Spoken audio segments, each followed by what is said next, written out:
Hi guys, and welcome back to the channel. So I've owned this Ducati Multistrada V4S for 12 months now, so I thought I'd bring you a quick review. So sit back, relax and enjoy the video.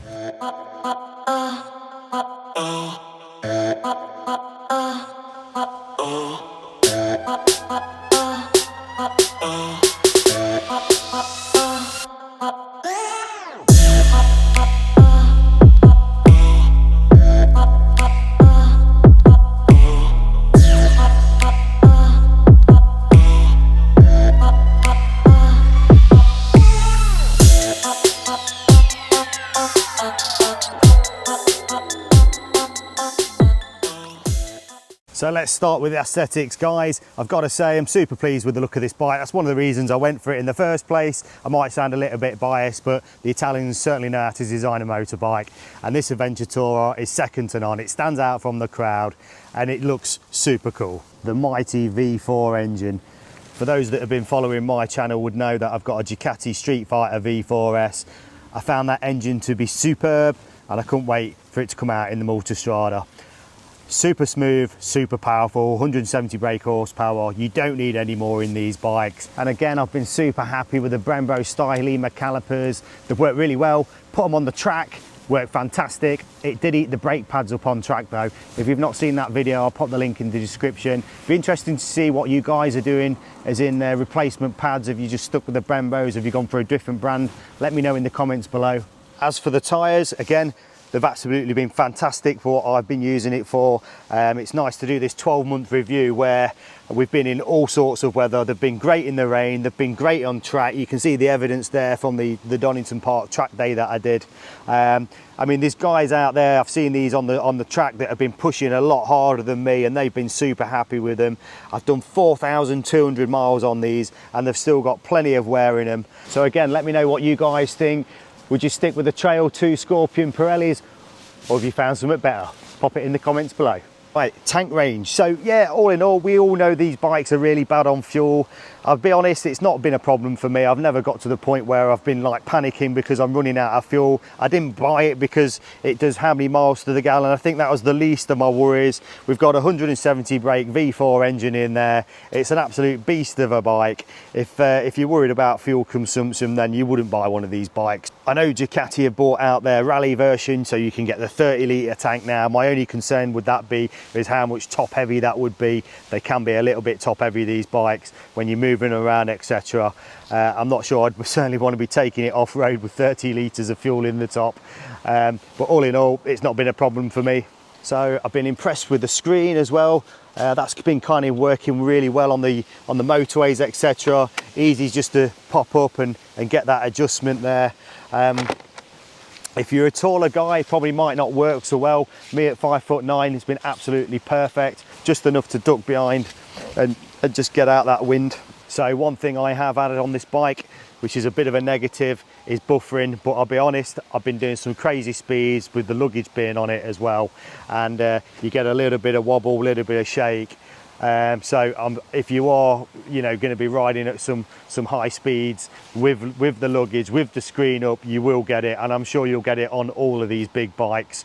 I guess you could put like a steering damper on. Certainly, if you're going to ride it on track, I'd say put a steering damper on. That just might eliminate that. You've got the radar system for the adaptive cruise control. I've been super impressed with this. I've done a couple of like long motorway runs, and this works absolutely superb. I'm well impressed. I'm sure you'll start to see it on all the manufacturers in the near future. But when you sat on them motorways, this will brake for you, this will increase your speed. Cruise control is good, but adaptive cruise control is got to be better. Especially when you're following people in a group and they're not always keeping a steady speed. This will just do all the work for you. So if you're sitting on the motorway a lot or you're using it for commuting, then yeah, definitely get the one with the radar system on. And we've also got the blind spot indication in the mirrors. Again, I'm sure you'll start to see this on more bikes within the future. Okay, as you can see, I've kept the exhaust standard on this bike.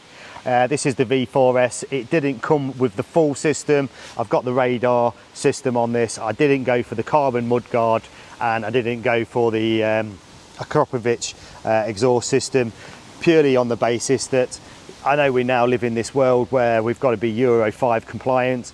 It doesn't draw too much attention to myself. So I did another test with a friend of mine that had got the Acro can on it. I'll pop that link in the description as well. I'll be honest, I wasn't impressed with the difference, so I wasn't prepared to spend the money. If you want some noise out of these bikes, you've got to get the full system on it, and that'll probably set you back over £3,500. I'm absolutely loving this Skyhook suspension as well. Semi-active, everything you can do on the fly. To go from the touring to the sports mode's really good. You can really feel the difference. When I've used it on the track, you can put it in maximum settings and really stiffen the front and the rear up. Very impressed when we've got a pillion on the back as well. And now they've got that feature where you can reduce it into a minimum preload. So you can get your feet down a little bit flatter, be a little bit shorter in the leg.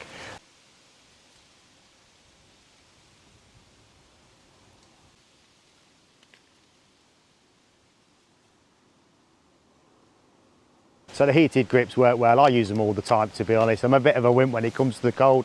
This heated seat, I kind of wish they'd got a medium setting on that. You've sort of got a low and a high. The low is absolutely ample. The high just burns your ass. So hopefully on a software update, they might just drop another setting in there. So something on the bike that I've not been overly bothered about and not really used is this little compartment here where you can put your phone. It only works if you've got a really small phone. You can't even get an iPhone normal size one in there. It has got a USB there. I mean, all I tend to put in here for is a pen. It drops down quite far. If you're going to chuck a key in anything like that, then you know, you've got to have some sort of long fingers to get it back out. So the crash bars were one of the features I put on the bike. I'll be honest, I know some people think it ruins the look of the bike. Me personally, you just don't notice them after a while. I don't know how effective they are. I've not dropped the bike yet. Hopefully we won't find that out in the near future, but I'm sure they're going to offer some sort of protection. I love all the electronics on this bike. The fuel gauge works really well. I know Ducati had a problem in the past with some of their other models. I used to have a 1200 Monster and the fuel gauges were just so temperamental on those. So the fuel gauge has been really accurate. I'm super impressed with the screen. It's been really clear. I have put a screen protector on there as well, which is actually gives it a little bit of a different look. So I'd probably recommend getting a screen protector on. But the electronics work really well. I know we've got the Ducati Connect, which works with the SYGIC app to bring your navigation on the screen. I'll be honest, I think it's absolutely rubbish. It's one of the bad things about this bike. That's why I've ended up going for the TomTom and EvaTech setup, which has worked kind of well.